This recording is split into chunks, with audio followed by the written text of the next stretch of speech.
Irmãos, hoje nós vamos concluir o texto de Atos 9, de 10 a 19.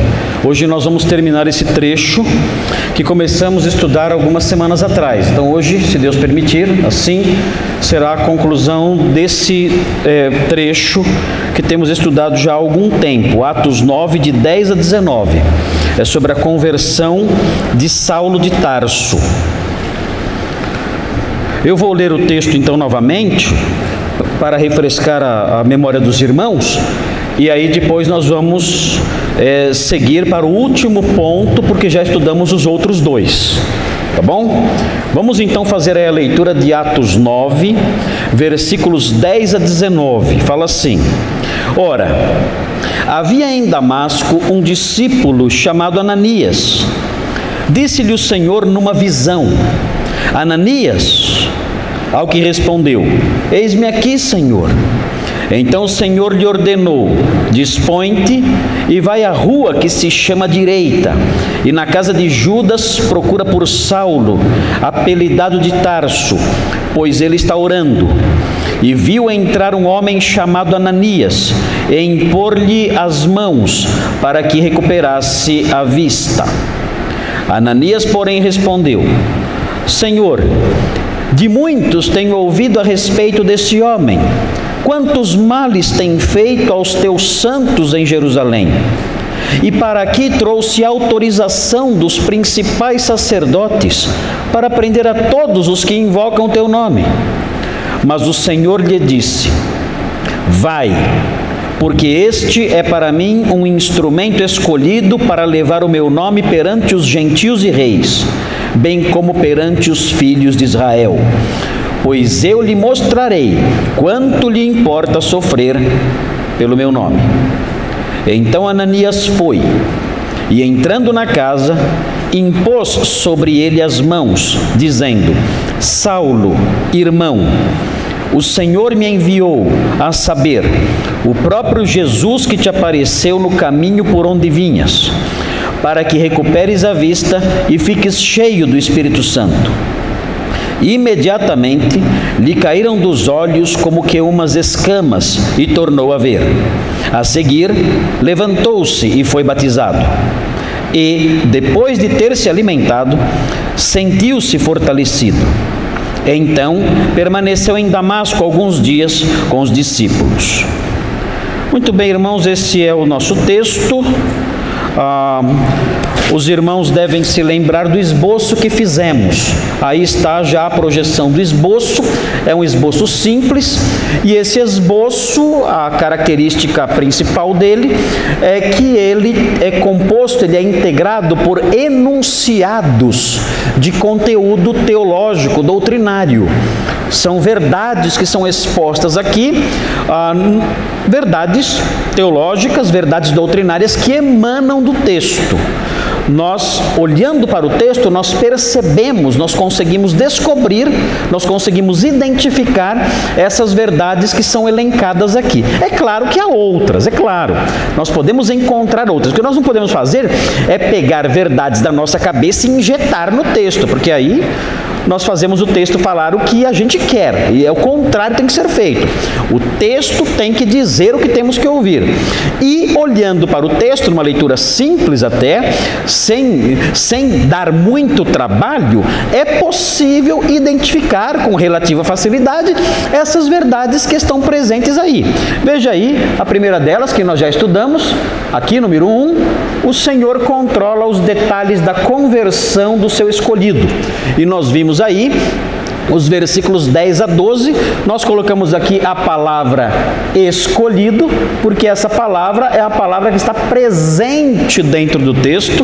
O próprio Senhor Jesus usa essa palavra, chamando o apóstolo Paulo, o futuro apóstolo Paulo, de escolhido. Então nós colocamos essa palavra também em cada um dos itens, em cada um dos enunciados doutrinários que aparecem aqui no nosso esboço.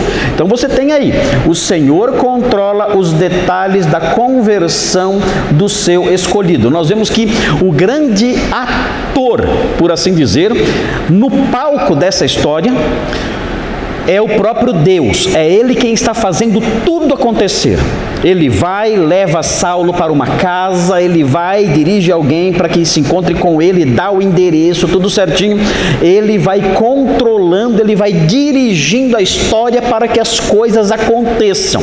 Então o grande ator, o grande diretor, o grande produtor dessa história que estamos lendo é o próprio Deus, que está dirigindo cada detalhe da história para que as coisas aconteçam como Ele quer. É uma verdade teológica muito importante essa. O Senhor controla os detalhes da conversão do seu escolhido. Nós podemos até colocar outros verbos aqui. O Senhor controla, o Senhor dirige, o Senhor produz, o Senhor decreta. O verbo que você colocar aqui nesse sentido está valendo. Muito bem, número 2, nós estudamos também aqui, número 2, nos versículos 13 a 16, estudamos isso na semana passada e na outra. O Senhor planeja os rumos da vida do seu escolhido. Aqui nós encontramos o coração da mensagem, presente aí no texto, porque o próprio Senhor Jesus diz: olha, esse homem, ele é para mim um vaso escolhido e eu vou usá-lo para pregar o evangelho para gentios e judeus e reis.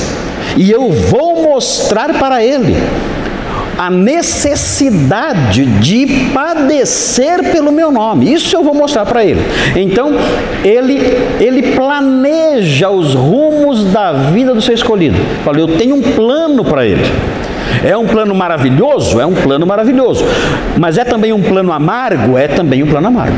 O plano maravilhoso é que ele vai ser um porta-voz que, olha, vai ser muito difícil superá-lo, muito difícil na história do avanço do cristianismo, vai ser muito difícil superar esse homem aqui, muito difícil. Aliás, eu não sei, eu acho que não tem, um missionário que supera o apóstolo Paulo em todos os aspectos é algo simplesmente difícil de achar. Eu acho que não dá para achar. Não dá, é bem difícil. Esse era o plano, essa era a parte bonita do plano. Então ele vai ser um grande pioneiro, vai ser um apóstolo. A palavra apóstolo não aparece aqui no texto, mas a palavra apóstolo significa mensageiro, basicamente significa mensageiro. Ele vai ser um grande mensageiro e vai anunciar o evangelho para todo mundo, judeus, gentios, inclusive grandes reis, governadores. Eles vão ouvir o evangelho da boca desse homem. Então essa é a parte bonita, doce e alegre aí do plano.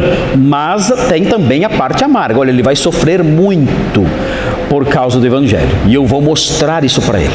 Eu tenho esses planos para ele. São planos de padecimento que eu tenho para esse homem também. É até estranho isso, né? Eu não gostaria muito de ouvir essa parte do plano, não. A primeira gostaria muito. A segunda, Senhor, não dá para cancelar essa outra parte aí, não? Não. O plano é esse, o Senhor planeja assim, Ele tem seus propósitos, Ele tem seus objetivos, é Ele quem administra o sofrimento dos seus escolhidos. Ele é o grande administrador da dor. Ele é o grande administrador do padecimento dos seus escolhidos. Tudo vem dele. Foi assim com Jó, foi assim com os profetas todos que existiram, foi assim com o apóstolo Paulo e é assim conosco também. É o Senhor quem administra a nossa dor e o nosso sofrimento. Essa é uma grande lição a se aprender. Tem gente que acha que é o diabo. Não é. O diabo é só o office boy. Só.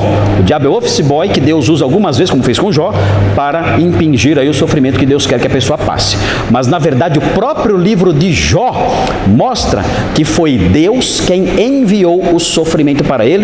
No capítulo 42, você vê, acho que é o 42, você vê a afirmação expressa de que foi Deus quem enviou o sofrimento para Jó.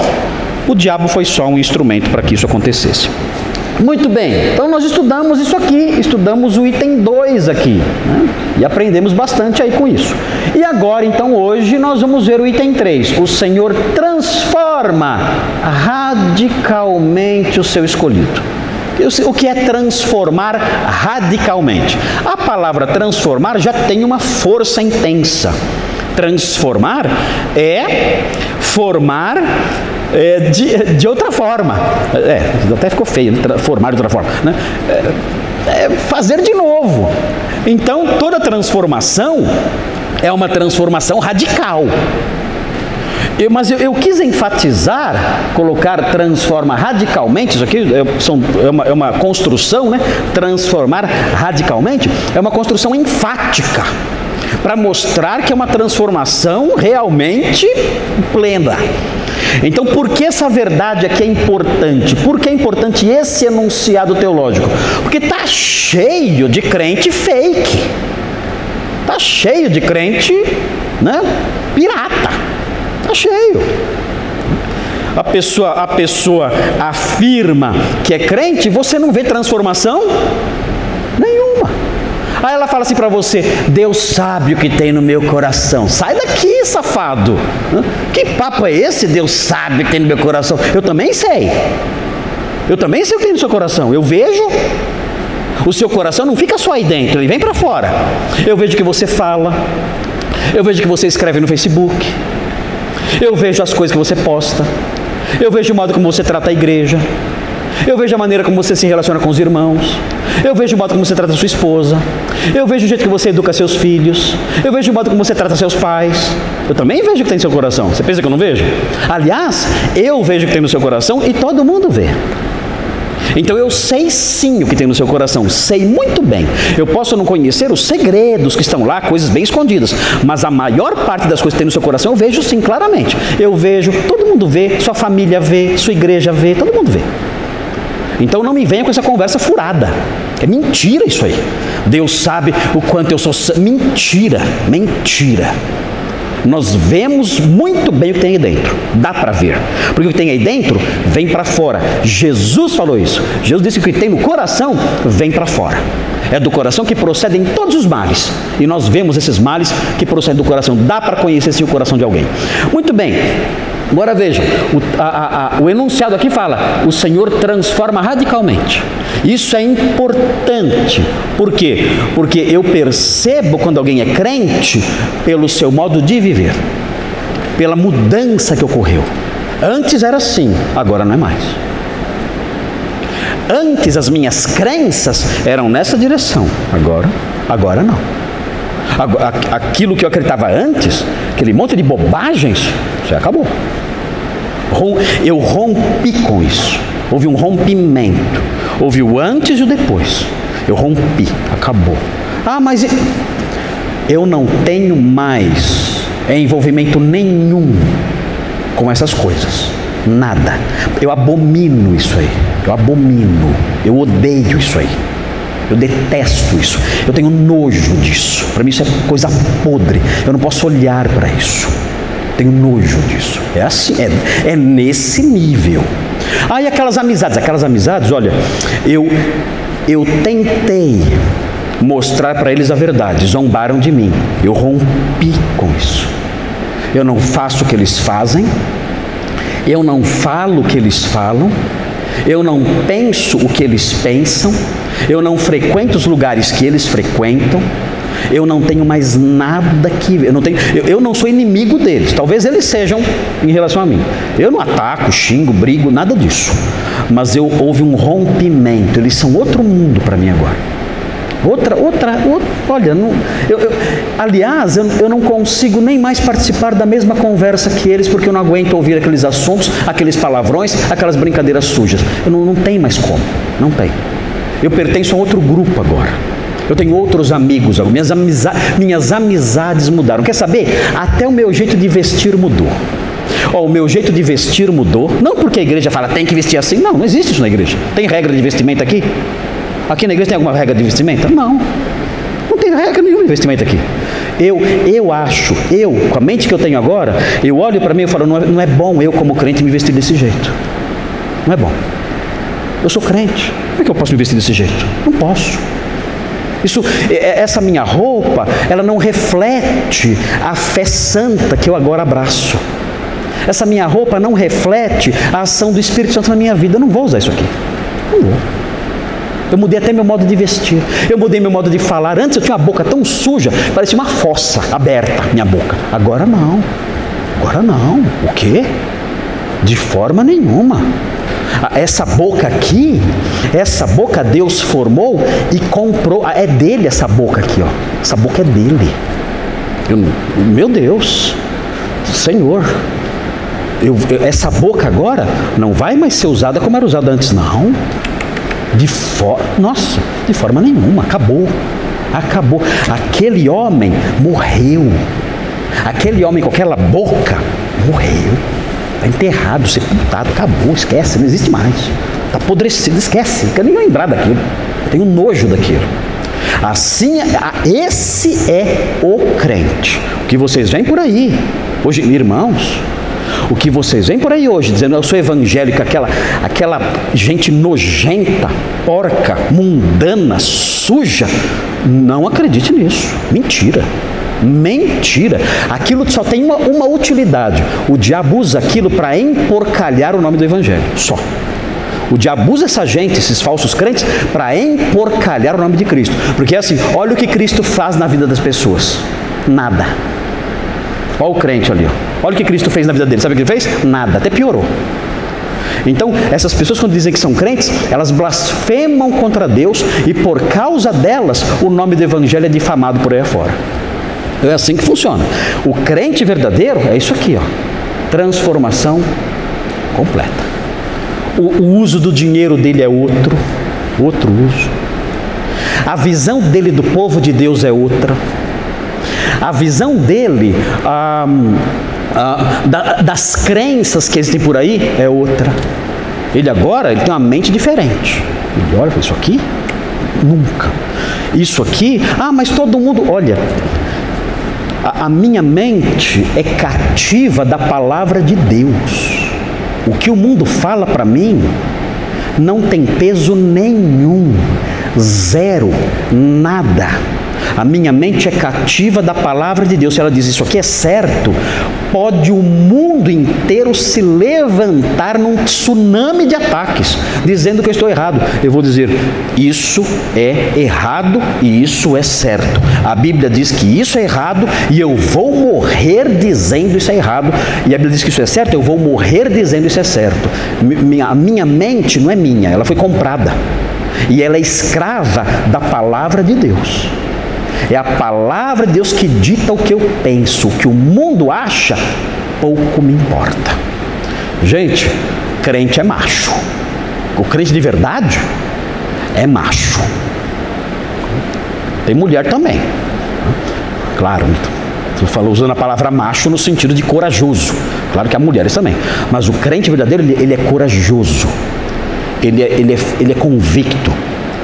Ele tem solidez na sua postura. É assim que ele é. Vocês vão ver o que vai acontecer com esse homem aqui.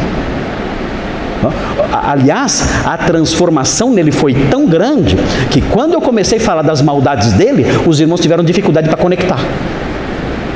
O apóstolo Paulo batendo em gente na sinagoga? O apóstolo Paulo amarrando mulheres e arrastando para a morte? Não, isso aí não é possível. Eu não consigo criar essa imagem na minha cabeça. Até eu mesmo, pastor Marcos, até hoje eu não consegui. Vocês conseguem? Eu não consigo criar a imagem do apóstolo Paulo arrastando gente, crente, e descendo porrete nele. Eu não consigo imaginar isso. Eu não consigo imaginar isso. Porque houve tanta mudança que você não consegue. É outra pessoa. Você não consegue imaginar algo assim. O mesmo tem que acontecer com o crente comum. Nós devemos olhar, aqui está o pastor Nicolas, ele é crente. Sabe como o pastor Nicolas era antes de se converter? Aí a gente conta. Vão dizer, não, mentira. Pastor Nicolas, não. Você inventou isso aí. Não é possível. Pastor Nicolas, eu não consigo imaginar o pastor Nicolas sendo essa pessoa que está falando aí. Não consigo. Esquece. Isso aí isso aí deve ser uma coisa de outra vida, né? De outras dimensões, de outro planeta. Isso aí não era assim. Então é assim. Mas eu estou usando só como ilustração, que o pastor Nicolas se converteu com que idade? 8 anos, 10 anos. 14? Pô, demorou, hein, cara? Brincadeira, coração duro, hein? Brincadeira, hein? Olha aí, 14 anos. Mas houve uma transformação gigantesca no pastor Nicolas, do tipo de adolescente que ele era, do adolescente que ele se tornou depois. Você duvida? Pergunta para a mãe dele. Mudou, Kátia? Um pouquinho? Mudou um pouquinho, né? Um pouquinho, né? Ok, se não mudasse também, você ia estar solteiro até hoje. Já fique sabendo. Já. Ok. Muito bem, vamos então olhar para os que estão nos visitando. O pastor Nicolas é meu genro. Então, por isso que eu brinquei agora falando que se ele não tivesse mudado, estaria solteiro até hoje. Bom, gente, vamos então olhar para o texto. Vamos ver essas mudanças aí, essa transformação radical aí onde ela aparece, né? Ela aparece no texto, ela é insinuada ali no texto. Vamos olhar essas mudanças aí. Veja então, observe aí onde isso aconteceu. Vocês estão lembrados, né? Onde aconteceu isso? Onde isso aconteceu? Em que cidade? Damasco, né? Lembra do mapinha? Tem um mapinha lá que vocês já decoraram, né? Para se situarem, para saberem. Olha, isso aconteceu em Nárnia. Isso não aconteceu numa cidade imaginária. Tem outras. Que outro lugar imaginário existe? Nárnia, tem mais? Tem a Terra-média, né, do Senhor dos Anéis, né? O País das Maravilhas, de Alice. Não, isso não é um conto de fadas. Isso aconteceu no tempo e no espaço. Esses lugares existem. Você pode visitá-los, conhecê-los. Esses lugares são lugares reais. Isso aconteceu em Damasco. Nós vemos aqui nesse mapa. Nós vemos aqui, onde está Damasco? Daqui Damasco aqui, ó. Damasco aqui, ó. 240 quilômetros de distância de Jerusalém aqui, ó. Damasco aqui, ó. Na crescente fértil. Lembra que eu falei da crescente fértil? Essa faixa verde de terra que servia aí para o uso de rotas comerciais, para o trânsito de rotas comerciais entre a Mesopotâmia e o Egito. Então aqui a grande crescente fértil, né? Todas as rotas transitavam por aqui. Daí o fato de Damasco ser uma cidade tão importante, porque ela ficava nessa rota entre o Oriente e o Ocidente, aqui o Egito. Por que chama Mesopotâmia? Quem sabe por que chama Mesopotâmia? Por que tem esse nome? Porque, exatamente, meso no meio, pótamos, rios, ou rio. Então fica entre dois rios. Então é a Mesopotâmia, fica no meio de dois rios. Quais são os dois rios? O Tigre e o Eufrates. Então, essa é a Mesopotâmia. Então, essa crescente fértil aqui, essa faixa verde, ela ligava a Mesopotâmia ao Egito. Então, aqui, Damasco. E isso aconteceu na cidade de Damasco, cidade grande, importante, com uma grande colônia judaica. Os cristãos, a princípio, eram todos judeus.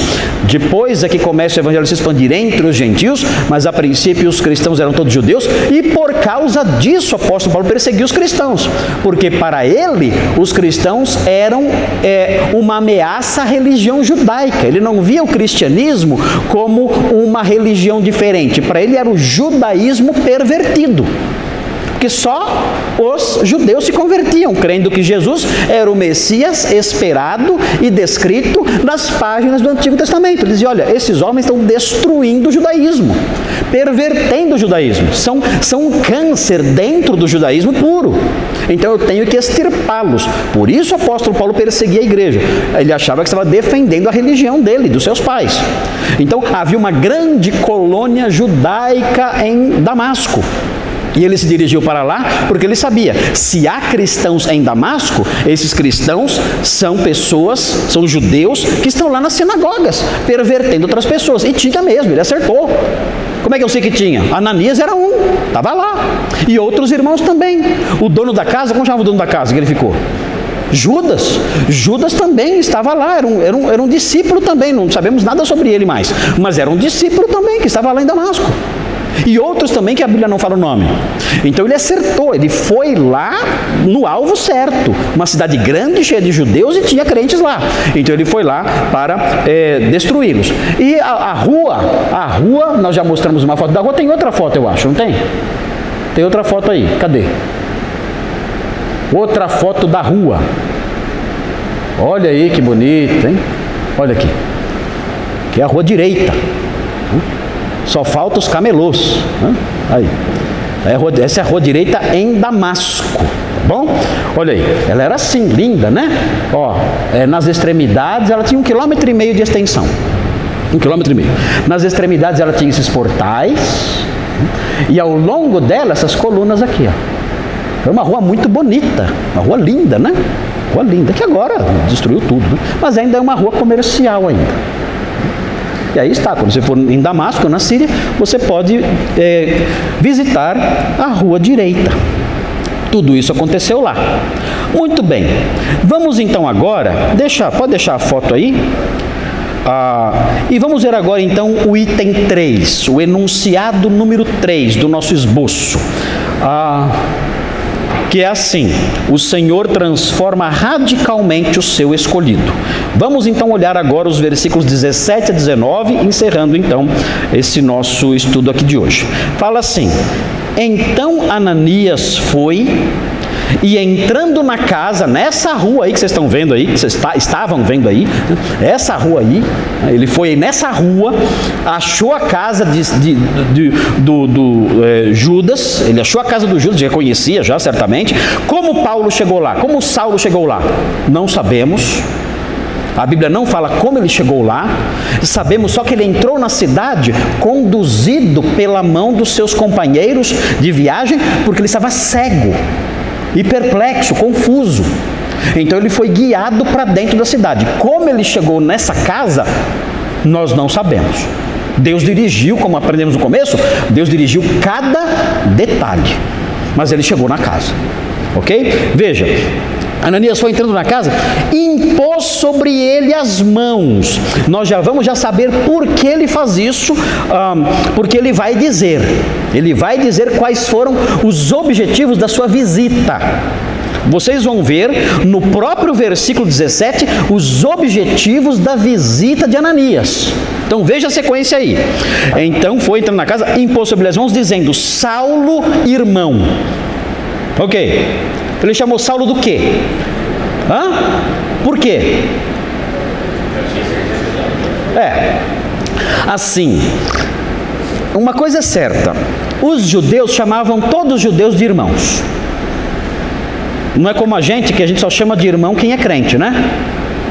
A gente só chama de irmão. Bom, se bem que hoje em dia está mudando, mudou isso um pouco, né? Você conversa com alguém que é estranho, fala: valeu, irmão.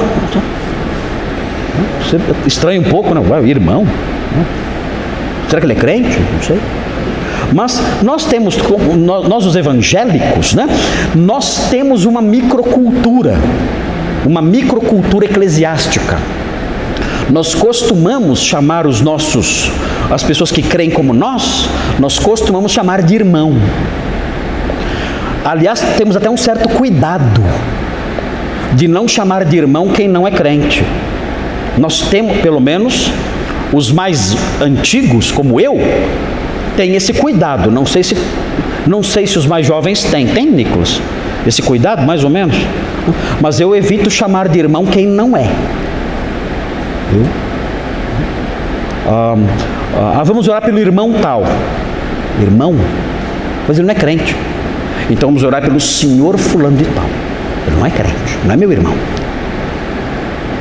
Ele vai ser meu irmão quando ele receber a salvação em Cristo. Aí ele vai ser colocado na família da fé. E estando na família da fé, aí será meu irmão. Então, esse é um costume presente na igreja de Deus. O apóstolo Paulo usa isso nas suas cartas. Nós usamos isso até hoje e até temos esse certo cuidado.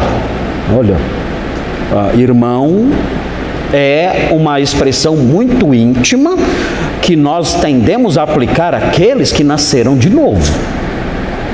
Essa é a nossa postura, ou pelo menos deveria ser. Outro dia alguém disse lá, estava tendo lá um debate na televisão lá, e alguém disse assim: olha, os nossos irmãos católicos, falou no debate. E eu falei assim: olha, desculpe, eu não tenho irmãos católicos, meus irmãos. Eu recebi tanto xingamento por e-mail, pelo Facebook. Olha, eu falei, realmente eu não tenho irmão católico mesmo, porque olha isso aqui, pelo efeito que fez, é realmente devastador. Por quê? Eu expliquei, olha, escrevi depois um texto e expliquei, olha, o católico, ele não é meu irmão, não estou com raiva do católico, não tenho ódio dele, não quero xingar ninguém, nada disso. Tenho parentes católicos, tenho amigos católicos, não tenho raiva de ninguém.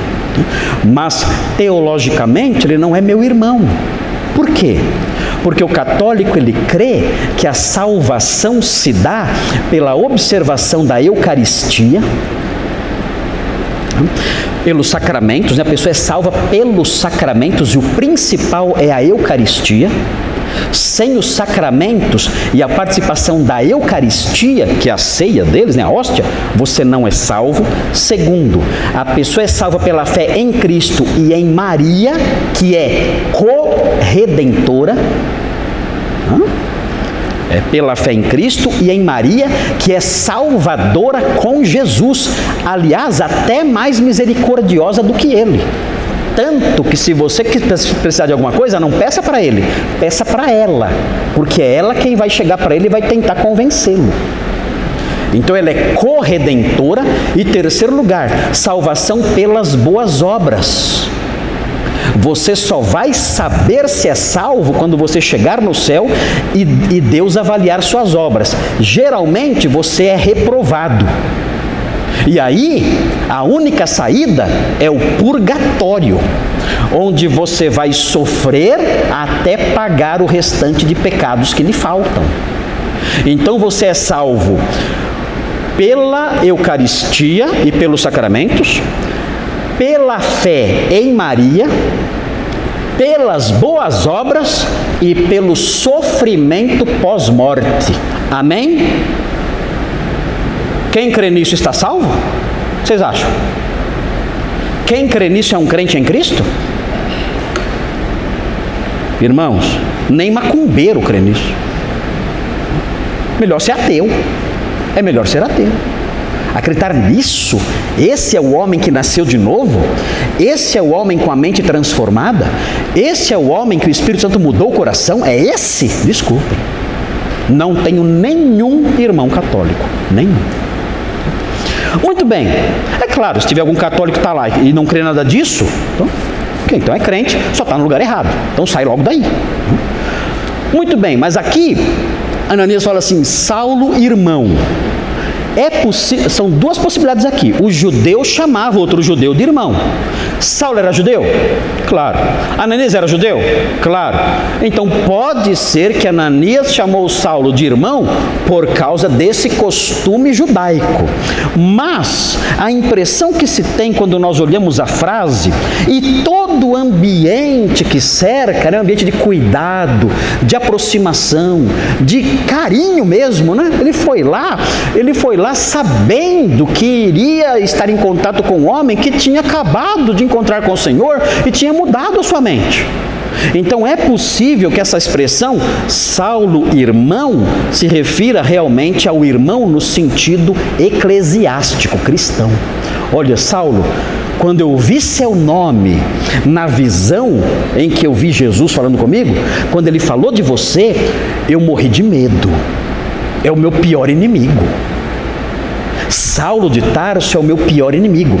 Os nossos contatos, né? A rede de inteligência cristã, os agentes secretos cristãos, nossos contatos secretos em Jerusalém, já mandaram a mensagem dizendo que ele estava vindo para cá. Lembram disso? Ele já sabia. Ananias já sabia que Paulo estava chegando. Como? Os agentes secretos cristãos, inteligentes, né? Uma rede de inteligência cristã espalhada, dizendo, tá chegando um cabra aí que é jogo duro. E ele conseguiu cartas do sumo sacerdote para preparem-se, porque a coisa vai ser feia. Ele já sabia. Quando Jesus falou de Saulo para ele, ele tremeu. Meu Deus, é verdade, as informações que me chegaram são verdadeiras. Ele está vindo aqui. É o nosso pior inimigo, a nossa maior ameaça. Agora aqui nós vemos a mudança. Ananias chama Saulo de irmão. Saulo, irmão. O que é interessante aqui, um sinal, se nós olharmos a palavra irmão no sentido cristão e não judaico, o que nós percebemos aqui é um sinal de conversão, a forma como os crentes passam a nos ver. É interessante isso aqui, a forma como os crentes passam a nos ver. Eles olham para nós e dizem: meu irmão, eu sei, esse homem, essa mulher, esse moço, essa moça, são meus irmãos. Eu sei disso. Eu vejo isso. No caso aqui de Ananias, ele foi informado acerca disso. Então o conceito dele sobre Saulo mudou. Ele é meu irmão. Muito bem. Tudo bem até aqui? Estão entendendo tudo? Não estão com sono? Estão com frio? Estão com frio? Certo? Está frio? Está frio, hein, meu? Não está frio, não? Tá bom? Quem está com frio tem que botar a blusa, então. Está frio mesmo aqui? Está um pouco frio? Talvez tenha que... Talvez esse aqui, ó. Talvez tenha que aumentar um pouquinho a temperatura dele. Veja então. Então Ananias impôs sobre ele as mãos, dizendo: Saulo, irmão, o Senhor me enviou. Quem é o Senhor? Aqui. É Deus Pai, Deus Filho, Deus Espírito Santo. Deus Pai, Deus Filho, Deus Espírito Santo. Deus Filho. Como é que eu sei? É só ler o restante. Vai ler no restante e você vê que é Deus Filho. A saber, o próprio Jesus. Ok? Então aqui sabemos que é o Deus Filho, que te apareceu no caminho por onde vinhas. Agora note bem, tem dois objetivos aqui pelos quais Ananias vai visitar o apóstolo Paulo, o futuro apóstolo Paulo. Quais são? Primeiro, eu vim aqui para que você... O quê? Gente, onde vocês estão? Que planeta vocês estão? Eu vim aqui para que você recupere a vista. Ou seja, eu vim aqui para te curar. Qual era o problema do apóstolo Paulo físico nessa hora? Estava cego. Estava cego. Claro, esse era o problema físico maior dele aqui. Ele também estava fraco. Claro que estava. Por que ele estava fraco? Estava sem comer fazia 3 dias. Se eu ficar 3 horas, eu já fico fraco. Eu há 3 dias sem comer. Então, agora, esse problema você resolve com qualquer. Você come que está resolvido. Agora, e cegueira? Cegueira, só um milagre para resolver. Só um milagre. Então, Ananias foi lá. O primeiro objetivo dele era curar o apóstolo Paulo, que estava cego. Há quem diga, e isso é pura especulação, tá bom? É pura especulação. Aliás, eu discordo dessas especulações. Eu não acho que seja verdade. Mas há quem diga que para o resto da vida o apóstolo Paulo teve problema de visão. Há quem fale isso. Olha, para o resto da vida o apóstolo Paulo teve problemas para enxergar direito. Ele, por exemplo, uma evidência disso, ele fala que ele tinha um espinho na carne. Esse espinho na carne era, sei lá, um problema visual. Eu acho que não tem fundamento nenhum isso. Não tem nada a ver isso aí.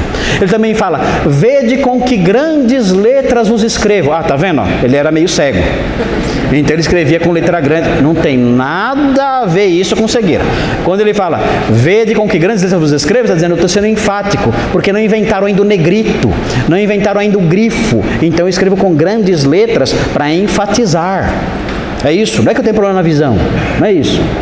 E o espinho na carne, na verdade, quando nós estudamos a história do apóstolo Paulo, o espinho na carne talvez nem fosse uma doença. Talvez nem fosse uma doença. Eu acredito, a minha tendência, nós não sabemos o que é o espinho na carne. Nós não sabemos o que é. Ninguém sabe. Eu tenho uma sugestão. Uma sugestão. Não é que eu tive revelação hoje à noite. Não é. A minha sugestão, à luz da história paulina, à luz do Novo Testamento, à luz da experiência em Corinto, eu acredito que o espinho na carne era uma pessoa que tornava a vida do apóstolo Paulo um inferno, e era lá de Corinto. Eu penso que era isso, era alguém, era um homem que, olha, era pior, assim, pior que o pastor Thomas. Bicho era o demônio, não, assim, era o cão chupando manga. Eu não sei o que significa isso, mas o pessoal fala, mas era isso aí. E ele fala, ele chama de mensageiro de Satanás. Acho que o cara não era crente. Mensageiro para me esbofetear. E eu já pedi: Senhor, por favor, me dá um alívio, a minha graça te basta. Esse homem vai continuar. Eu acredito que seja uma pessoa, não sei, é uma sugestão, é uma ideia que eu tenho. Eu acho que é uma pessoa. Quem também acha que é uma pessoa, eu acho que era o doutor, Charles Ryrie também. Eu acho que eu vi a palestra dele há muitos anos atrás, eu também acreditava nisso. Então não estou sozinho, não. Tem mais gente que acredita que era uma pessoa, mas nós não sabemos o que era. Bom, enfim, o fato é que nós não temos sinais na Bíblia de que o apóstolo Paulo continuou com um problema nos olhos. Nós não temos isso, tá bom? Bom, veja então os dois objetivos. Primeiro, curar a visão dele. Qual é o segundo objetivo? Ficar cheio do Espírito Santo. O que é isso? O que é ficar cheio do Espírito Santo? O que é isso? Note bem. Ficar cheio, vocês já aprenderam isso, acho que eu já falei isso já umas 58 vezes já. Assim, há uma diferença entre ficar cheio do Espírito. Note bem, isso não é teologia sistemática, isso é teologia bíblica. São conceitos que emanam do próprio texto. Nós temos dois conceitos de plenitude do Espírito Santo. Um conceito é paulino, o outro conceito é lucano. O que é o conceito paulino? É o conceito que emana das páginas que o apóstolo Paulo, dos textos que o apóstolo Paulo produziu. Esse é o conceito paulino. Qual é o conceito lucano? O conceito lucano é o conceito que emerge das páginas dos textos que Lucas escreveu, como o livro de Atos. Então, para o apóstolo Paulo, plenitude espiritual é um modo de vida. É um modo de vida controlado pelo Espírito Santo. É o dia a dia da pessoa. Enchei-vos do Espírito.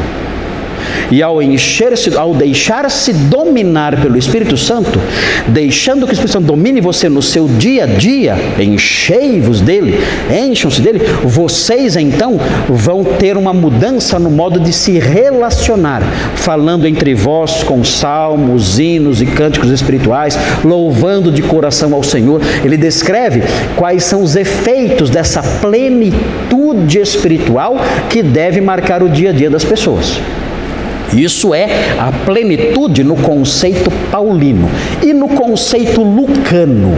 No conceito lucano, note bem, a plenitude ela é dada só aos crentes. A plenitude vem depois da conversão. Quem não é crente não é pleno do Espírito Santo nunca.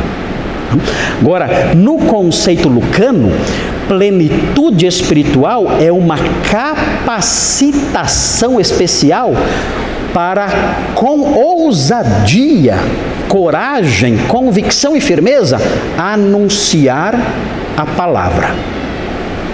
No conceito lucano, o que predomina é isso. A pessoa é cheia do Espírito Santo e ela proclama a palavra de Deus com coragem, vigor, ousadia e intrepidez. Então é diferente uma plenitude da outra. a plenitude paulina, ela é ou deve ser perene, e você deve buscá-la. A plenitude lucana é uma plenitude que vai e vem. Então Pedro, cheio do Espírito Santo, disse. Aí ele fala. E prega de um jeito que, meu Deus, um poder extraordinário na sua pregação. Então, aqui nós temos a menção lucana, não é a menção paulina, da plenitude espiritual. O que nós temos aqui, certamente, é o apóstolo Paulo já convertido. É o irmão, ele já creu em Cristo, ele está lá já faz 3 dias, já a cabeça, Senhor, eu pensava que Cristo era uma fraude, agora não, agora eu sei que o Cristo, que Jesus é realmente o Cristo de Deus. Eu dizia que a pregação cristã era falsa. Qual é a pregação cristã? Jesus de Nazaré ressuscitou e foi glorificado. Para mim isso era a maior blasfêmia. Jesus de Nazaré ressuscitou e foi glorificado. No caminho de Damasco, eu descobri exatamente isso. Que ele ressuscitou e ele se apresentou a mim no meio de um grande brilho. Ou seja, ele foi glorificado. Meu Deus! Era tudo que eu atacava. Era tudo que eu queria destruir. Que ele ressuscitou e que foi glorificado. E eu vi exatamente isso. Ele ressurreto e glorificado. Ele já era um crente nessa hora.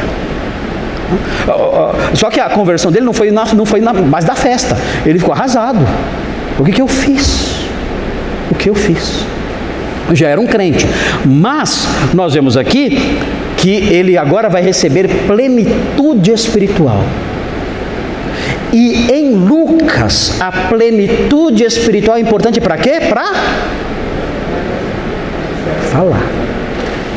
Olha só Atos 1:8, quem sabe? E recebereis poder ao descer sobre vós o Espírito Santo. E o que? Efeito, ser-me-eis testemunhas. Esse é o efeito da plenitude espiritual. Ser-me-eis testemunhas. Atos 4, todos ficaram cheios do Espírito Santo e com intrepidez anunciavam a palavra de Deus. Essa é a conexão lucana. Plenitude, pregação. Plenitude, pregação. Então, um segredo que eu vou contar para vocês. Só para vocês aqui. Então, o que eu faço? Quando eu vou pregar, eu tenho muito medo. Eu prego há mais ou menos 30 anos. A minha primeira pregação foi em 1984. Minha primeira pregação. Que eu não queria fazer. Eu fui laçado para pregar. Fui laçado pelo Paulo César do Grupo Logos. Os mais antigos conhecem, né? Eu viajei com eles e eu tocava no grupo, violão de 12 cordas na época, e eu tocava no grupo nessa época aí, tocava os louvores iniciais das grandes reuniões que nós fazíamos.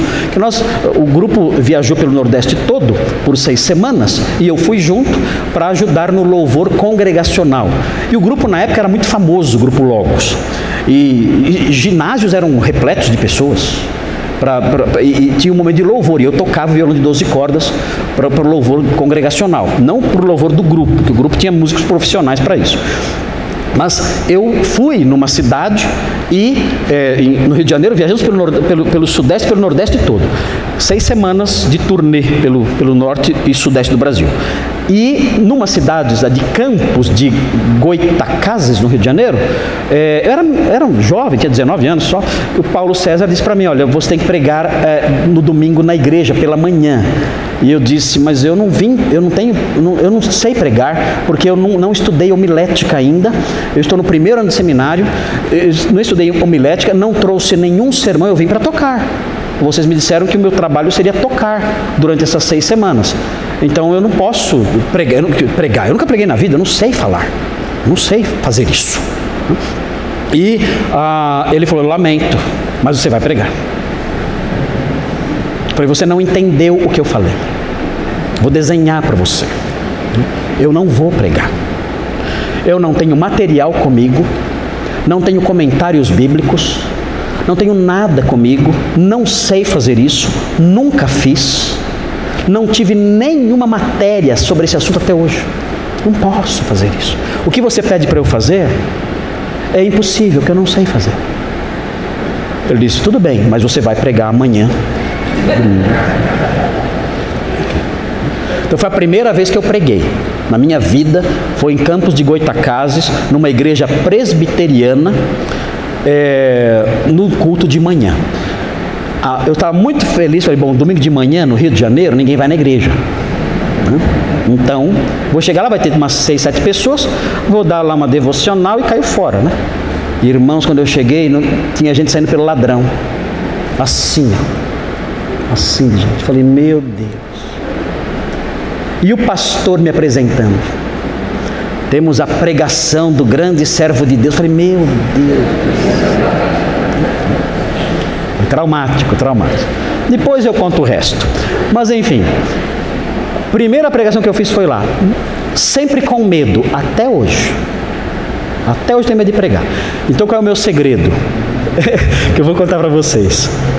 Sempre que eu subo aqui para pregar, e eu sei que eu vou pregar para vocês e para outras pessoas, eu levanto aqui, antes também eu faço isso, né? Mas eu levanto do banco aqui, ó, e vou até lá, e naquela escadinha ali, ó, aquela é a escadinha do clamor. Eu subo assim, falando, Senhor, socorro, tem misericórdia de mim. Aí eu olho para vocês, aí complica. Meu Deus, tem misericórdia de mim,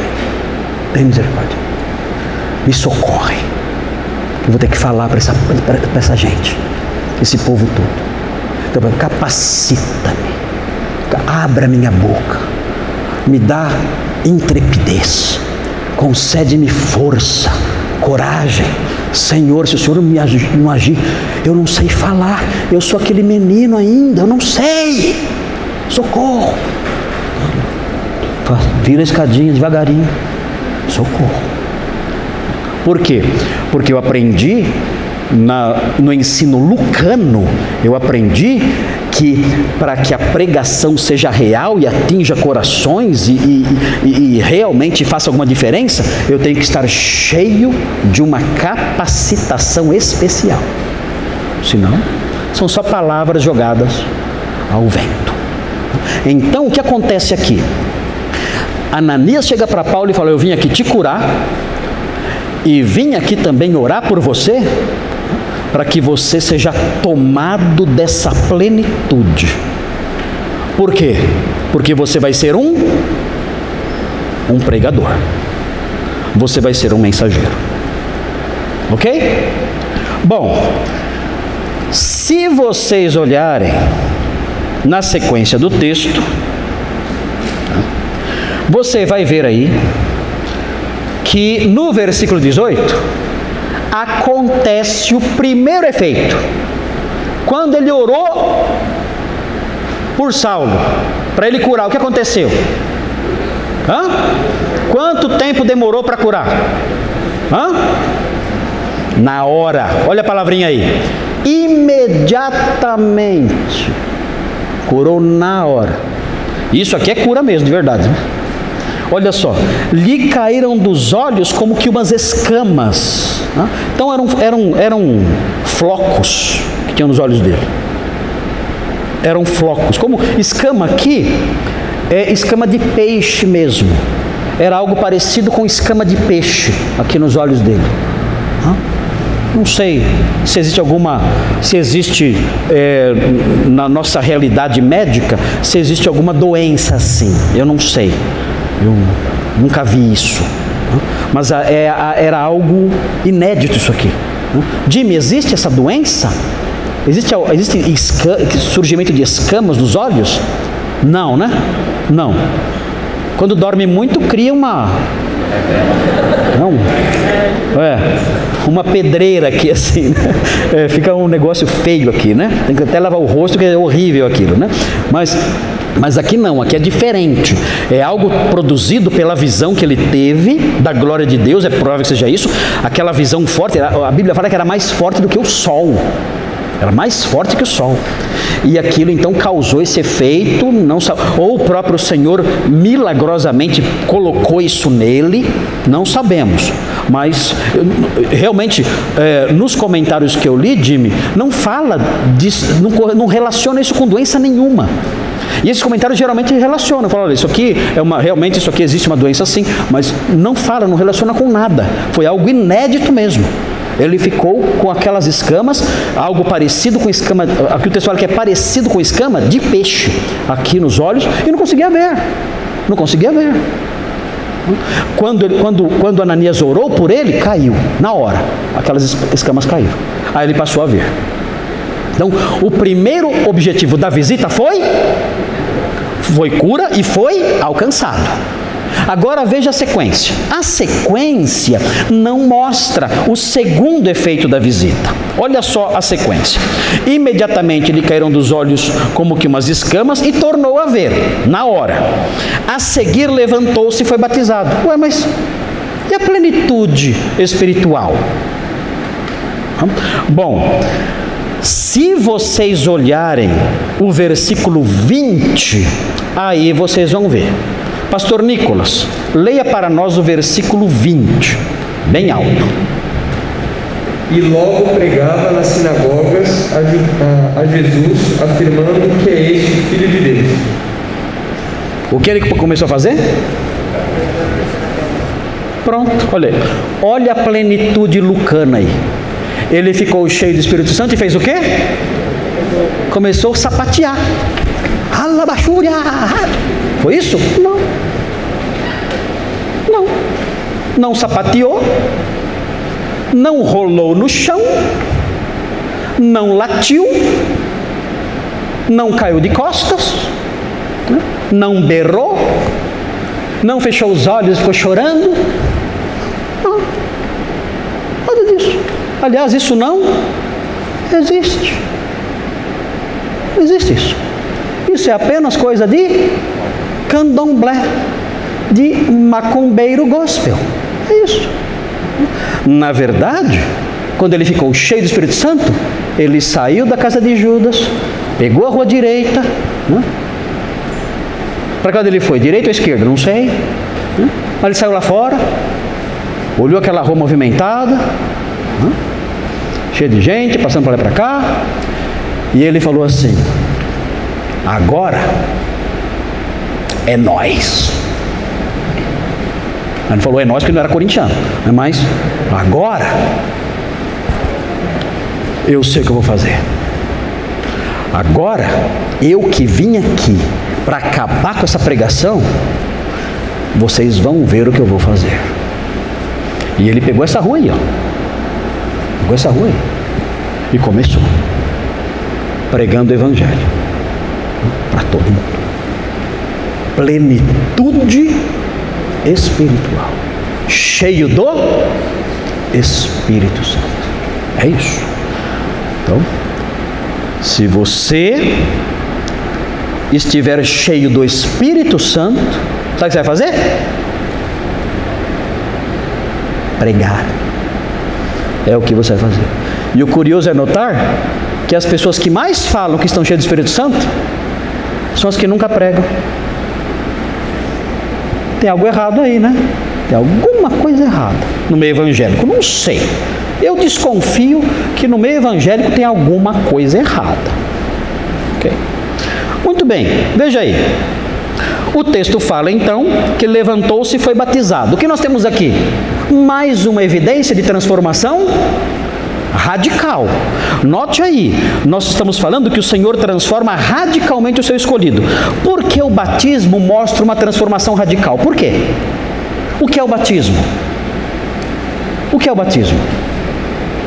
No Novo Testamento, o batismo envolve um testemunho, a arguição da pessoa. Pedro mostra isso, que o batismo envolve a arguição da pessoa no que diz respeito à fé que ela tem. Então, a pessoa que vai batizar outra, ela argui, é assim que fala, né? Ela argui o batizando. Acerca do que? Acerca da fé que ele tem. Você crê que Jesus Cristo é o Filho de Deus? Vocês se lembram da arguição do Filipe em relação ao eunuco? Ele pergunta: é lícito você ser batizado se você crê de todo o coração? Há quem diga que aquele trechinho lá que está entre colchetes, que a gente falou que não está no texto original, é uma expressão da arguição do batismo nos séculos, na igreja antiga, na igreja primitiva e na igreja antiga. É um reflexo da arguição que existia na hora do batismo. Então, na hora do batismo, a pessoa testemunhava, ela era arguida, e ela respondia: eu creio em Jesus Cristo como Filho de Deus, creio que Ele morreu, ressuscitou, e eu creio nisso de todo o meu coração. Ele é o Cristo de Deus, e eu estou expressando isso com as minhas palavras agora, e eu estou me comprometendo em ser seu discípulo por meio desse gesto simbólico que é o batismo. Então o que nós vemos aqui? Nós vemos no batismo um comprometimento completo com os discípulos de Jesus, uma identificação absoluta com os discípulos de Jesus. Eu quero um perseguidor dos discípulos, agora eu sou um deles. É a outra transformação que vemos aqui. Ele se compromete com o credo cristão, com a doutrina cristã, com a fé cristã, e se identifica pelo batismo com o povo de Cristo, os discípulos de Cristo. É isso que é o batismo. Nós vemos aqui então essa transformação nele. Por isso é o seguinte: se você é crente e você ainda não foi batizado, o batismo não vai salvar você. Mas o batismo é um requisito que Jesus impõe aos crentes. O Senhor quer que nós façamos isso. Os crentes que estão aqui, que não foram batizados, têm que começar a buscar isso. No seguinte sentido: olha, eu quero cumprir essa ordenança, porque essa ordenança vai dizer assim, nessa ordenança eu vou dizer oficialmente aos irmãos o seguinte: eu sou um discípulo de Cristo, eu sou parte desta igreja, e eu creio, eu abraço o credo cristão. No batismo, a pessoa proclama tudo isso. Então, se você é crente, você tem que ser batizado. Para fazer isso, é uma ordem de Jesus. Segue aí a leitura, veja aí. Então já vimos, ele é irmão, ele foi cheio do Espírito Santo, começou a pregar, ele foi batizado. Veja o 19, olha só o 19. Depois de ter se alimentado, se recuperou, está mais alegre agora, né? Por que ele não comia? Sem fome, sem fome. Por que estava sem fome? Por quê? Cabeça confusa. Senhor, a vida inteira, minha vida inteira foi uma mentira, uma bobagem. Minha vida toda a minha vida foi tudo agora. Ele falou mais tarde, né? Tudo que para mim era importante virou o quê? O que ele falou mais tarde? Tudo que eu considerava glorioso, importante, agora eu considero esterco. Gente, brincadeira, é brincadeira. Esterco. Não tem palavra mais forte do que essa na Bíblia para descrever o valor daquilo. Esterco. É lixo. Pior que lixo. Esterco. Então isso, ele estava destruído. Imagine tudo que você creu, tudo que você construiu, tudo que você valorizou a vida toda, você agora descobre que é esterco, lixo, não vale nada, está destruído. Agora, ele creu em Cristo, ele foi curado, começa a se animar, a fome começa a voltar, né? 3 dias sem comer. Agora aqui então ele se alimenta. O texto fala que depois de ter se alimentado, 3 dias depois sem comida, veja o que ele faz, e você vê aqui mais um sinal da mudança radical.